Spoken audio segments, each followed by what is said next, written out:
to do first dirt in the world's nicest and possibly most expensive Discovery II. But in this video, we're going to tell you what Kase has done to this bad boy, because this thing is insane. So not only does it look like $1 million, but there's something special hiding under the hood. So I would describe it more so as the world's least finished LS swap, because it's running, it's driving, transmission works, it goes through all the gears. There's a lot of good stuff going on, but there's so much that I still have to do. But this is the big piece of work that's gone on more recently, is what you see right there. This is an LS2 out of an early C6 Corvette. I think this one came out of an 07. And it's shoehorned in there. What's sick about this is these Discoveries started out with either a 4-liter or 4.6 liter Buick V8, an all aluminum V8 that was famous not so much for their power, but for their unreliability. For their head gaskets, or their lack thereof. Yeah, the head gasket's going bad. So Kase a while back decided to go down the journey of doing the LS swap. But what I thought was really interesting following Kase on this epic adventure is there's a whole bunch of different ways he could have gone about doing this. Most of them, and Kase is going to kind of explain why I'm wrong about this, but most of them I see online have a 5.3 liter V8, yeah. Which is found in not Corvettes. So like, what would the 5.3 be found in? You find it in a lot of bigger body on frame trucks and SUVs, yeah. Silverado, Tahoe, Suburban, 5.3s, and there are a lot of iron block 5.3s, which are very cheap. And then there's a couple aluminum block 5.3s, which is nice because an aluminum block 5.3 weighs a similar amount to the original 4-liter Rover V8 that was in this. Same thing with this LS2 6-liter V8 is also aluminum block, also pretty similar weight to the original motor that was in this. But I could have made my life a little bit easier by going with a 5.3 that was already paired up to a 6L80, which is the 6-speed GM transmission that I have behind this engine. But I sold a Corvette in order to fund this project, so I kind of wanted genuinely a Corvette V8 to be in this. And at some point, I have to do a little bit of trimming on the plastic covers, but I even want to put the Corvette LS2 valve covers on this so that when you pop the hood, you know immediately what it is that's under here. So some stuff like that I think is fun, and I created a lot more work for myself by deciding to do it that way, which has been kind of the whole theme of this project. But I took this on not because it's practical or makes sense at all, but because it's something I was excited about. It's a passion project, and I wanted a project. I wanted something that would be a challenge and that would take time and energy, and that I'd learn a lot through the process of, and this has definitely been that. So the Disco has a few things going for it at the moment. For one, it's got a lot of clearance. These, even from the factory and at stock height, are pretty tall. They don't look that tall, but they've got quite a bit of clearance. This one on the 4-inch lift, and even though 33s these days don't seem like that big of a tire on this, they look pretty sizable. So all things considered, there's a decent bit of clearance underneath this vehicle. That's a big plus. The other thing that it's got going for it is, at the moment, it doesn't have a sway bar on it. I have a set of quick disconnects for the end links that I'll set up so that I can have the sway bar on the street and then disconnect it so that it articulates as it will right now. So I would actually say this vehicle flexes pretty well, as you'll see. Biggest issue is that I'm currently on open diffs. Got my center lock, which is nice, but what I really want to get hooked up are some actual lockers, upgraded axle shafts, and a few little pieces like that should make this pretty solid. I also might have to do a little bit of extra trimming for the 33s, but we've got traction and mostly articulation enough that there's no problem getting through our trenches there. Ooh, dude. It flexes pretty nice, huh? Dude, there's so much articulation. I think I need to do a little bit more trimming. Maybe just a little. Gotta get that Sawzall, but that was awesome, dude. A lot of people will do a 5.3 and keep the original ZF 4-speed transmission in this, which is a fine way to go about doing it, and it eliminates some amount of work. But by going with a 6-speed, I think that this is going to be, especially up here in the mountains, a little bit more drivable because a 4-speed, no matter what engine is in front of it, up here at altitude and steep grades and I-70 and all that is never that great. So having those 2 extra gears is a pretty nice thing. Also, I'm not planning on selling this at any point, especially because I've put a lot of energy into it, but if I do go to sell it at some point, the 6L80 adds quite a bit of value. Heck Underneath, yeah. you might be able to see that it's pretty wet. There's a few leaks that I've got to address, and a few bits of the interior that still need to be put together and finished up. So there's quite a bit that's still not done. But actually, while we're talking about it, I might as well fire it up, because this is one of the highlights.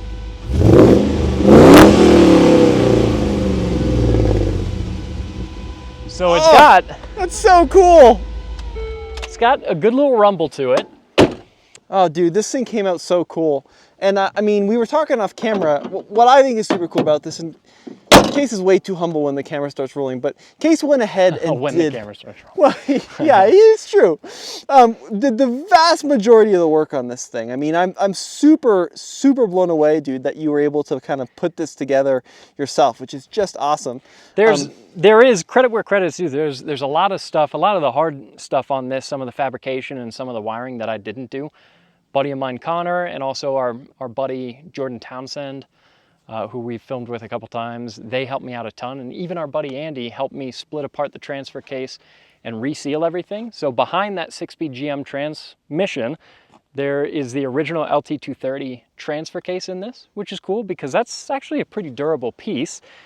I realize that our pit course is a pretty lame test of a big, tall 4x4, which is why I'm planning to get it out on some actual trails pretty soon. And we were driving up towards Gold Hill to go run an actual trail, and then started having some cooling issues, going slow up the consistent steep climb to get there. So I think at highway speeds this is fine, but I think I'm gonna have to run a different radiator than what I've got in there right now. Something a little bit thicker and more substantial, because it does have a lot more motor in it. But these are all things that you figure out by doing shakedowns, running it for a little while, and seeing how everything performs. So that's kind of the stage that I'm at right now, is testing it all out, seeing what needs improvement, and there's plenty. But there's plenty good going for it as well. Again, clearance arguably being the best one, because this is a pretty short wheelbase vehicle as well, so our breakover is really good. Maybe the weakest point on this as far as angles go is the overhang on the rear, and I've got a pretty substantial skid plate over the fuel tank, which helps. The other thing that I do like is that in general these ride pretty smooth, especially for a solid axle vehicle. Nothing ever looks like it's that smooth going down the logs, but it's not too bad. And it would be even better aired down, and even better still if I drop down from a load range E tire by a little bit, because these sidewalls are very stiff, especially when they're all aired up. But even so, I love the way that solid axle vehicles drive. It's one of my favorite things. And the big elephant in the room, the thing that everybody is up in arms about, is that this is still on stock axles. There are a bunch of parts that I can go find online and that I'm going to buy to upgrade these axles, beef them up, make them stronger.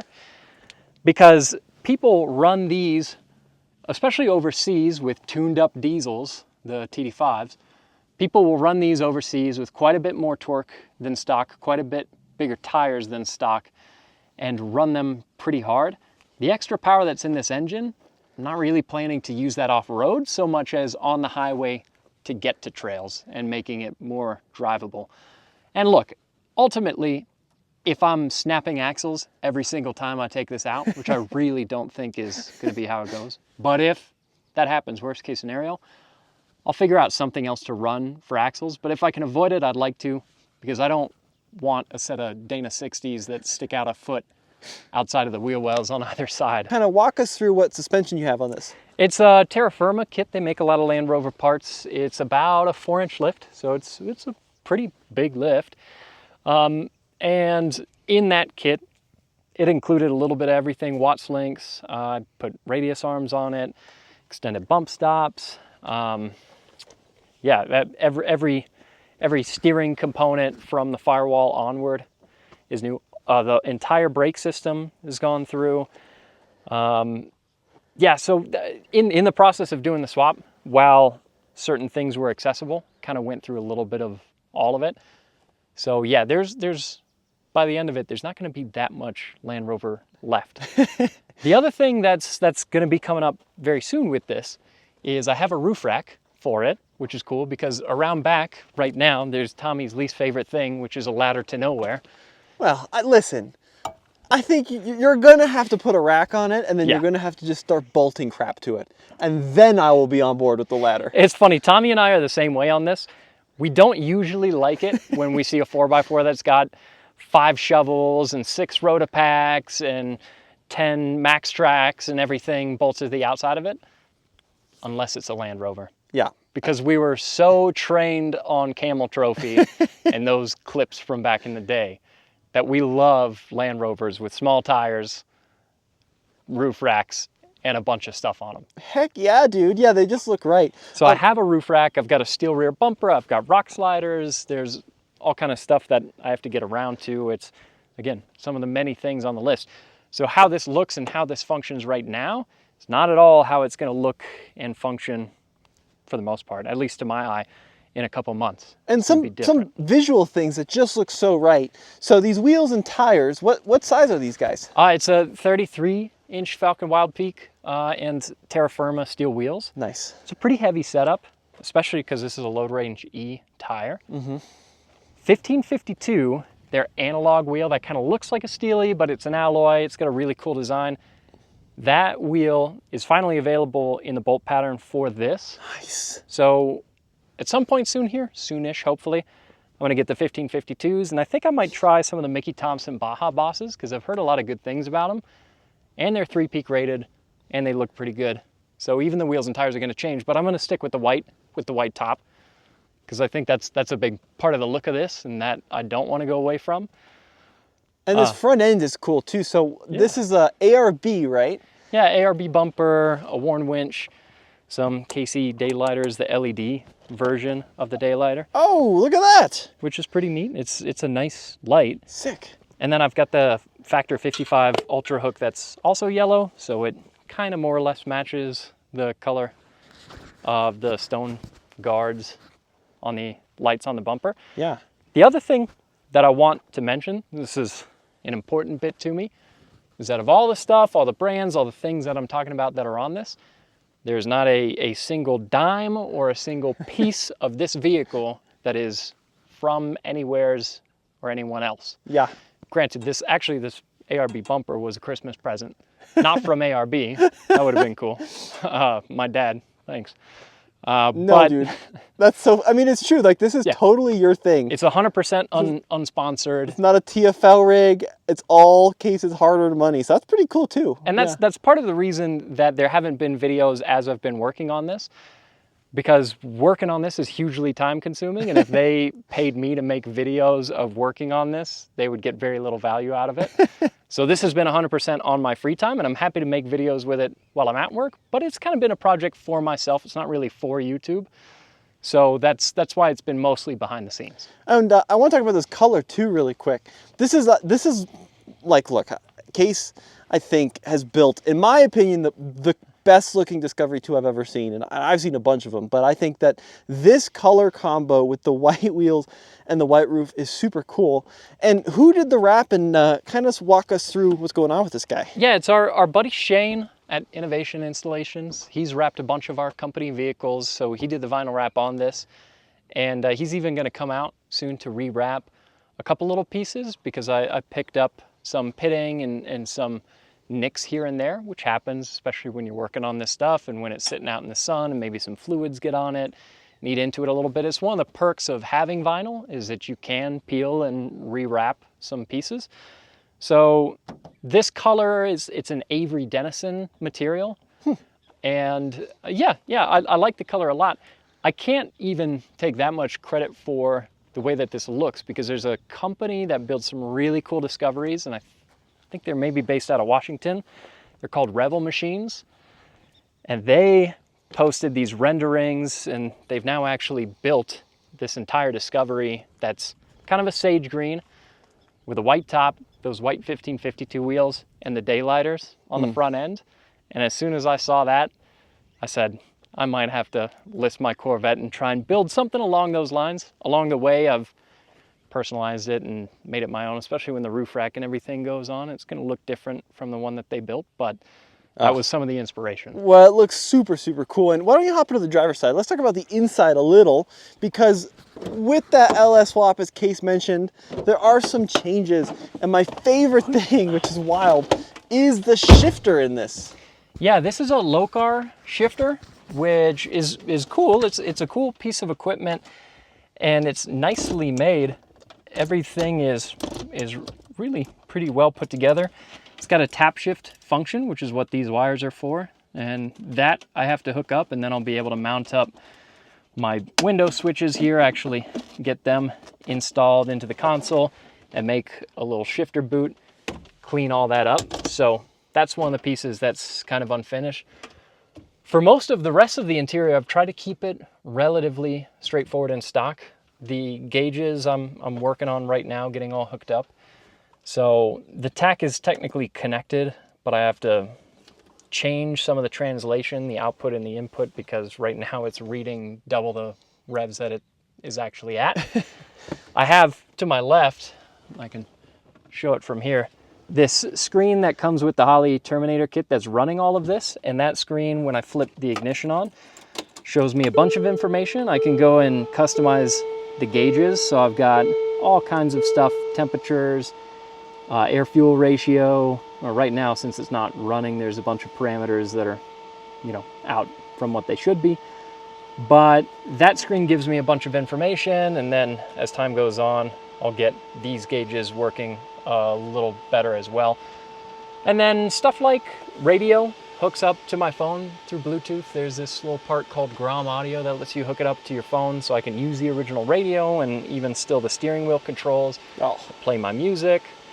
So yeah, there's a lot of fun stuff, and also, yeah, like I said, a lot more stuff to do. My favorite part about this whole process, not my favorite, but one of the most amusing, is the center diff lock. Yeah. So this Land Rover is a 2000, and Discovery 1s all had the center diff lock. Then Land Rover, in their infinite wisdom, got rid of it for the consumer when they launched Discovery II. And then the people got really upset, so they brought it back in 2004. And you're like, okay, whatever, who cares? But that's not the full story, because it's actually pretty wild what they did. Yeah, it's interesting. The transfer case here has that center lock still built into it mechanically up until I think maybe 02. Yeah. Where mechanically inside the transfer case, they got rid of that. So this being a 2000, all you have to do is buy a lever that has the cable to operate the center lock, and then you've got it.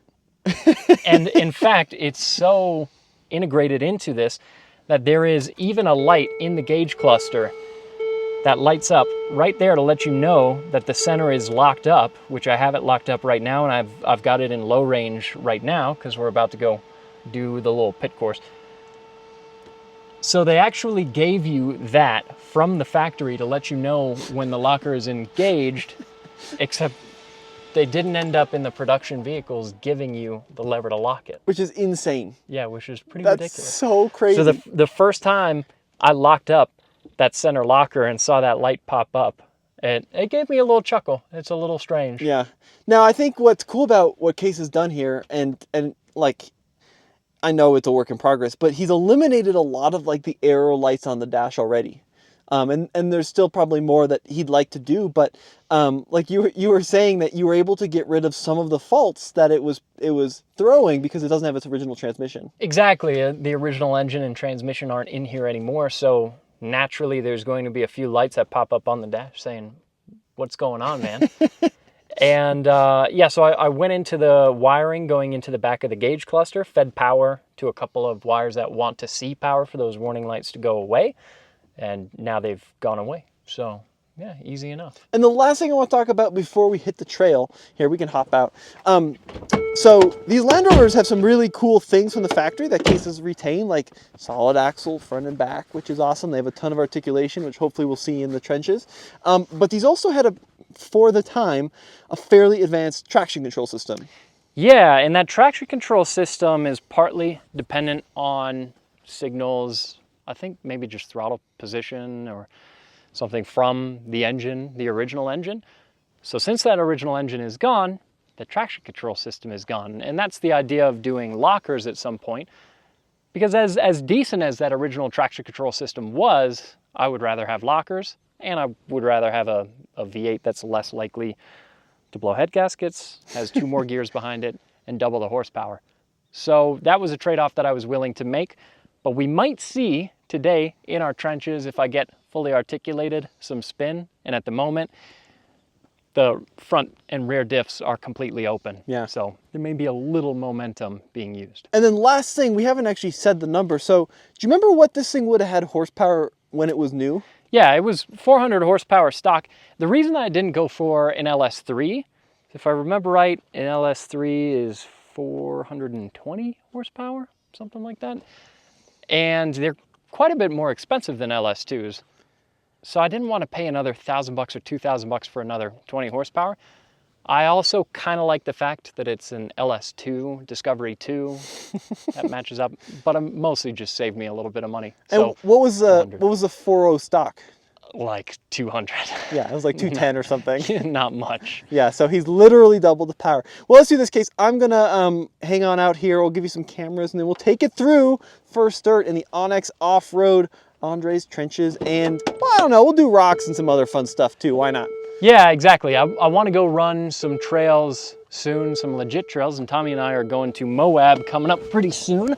So we'll be running trails there, but you got to start somewhere. So yeah. We're going to start small, work our way up. Speaking of which, this is probably a terrible angle. I'm not going to do that. Kase and I are going to be at the Land Rover Rally in Moab, Utah. Yeah. In September.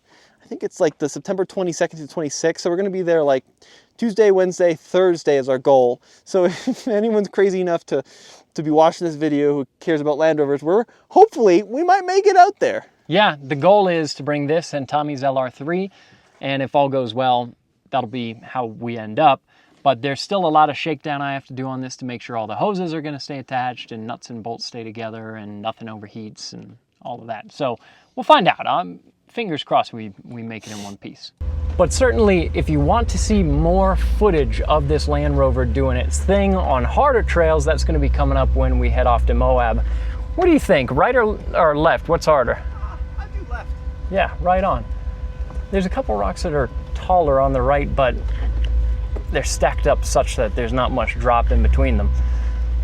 But I just love how nicely tucked everything underneath this vehicle is. The transmission and engine pans are way high up between the frame rails, and those frame rails even are pretty far up off the ground. I haven't actually taken a tape measure to the underside of it yet to see just what those numbers are, but even poking your head underneath, you can tell that most areas, ground clearance is not going to be an issue. So like we said, that's just a small trailer for what's to come, because when we head out to Moab, there's going to be a lot more trails to run, actual trails that aren't just our little crossover course. And then we'll be able to put this thing to the test and see how much I can do on those open diffs. Dude, I'm stoked. Hopefully we make it to Moab. Yeah. If you guys are coming out for the Land Rover Rally, be sure to come and say hi. But this has been Tommy. In Kase. We'll see you next time. Head over to alltfl.com for more disco off-road reviews.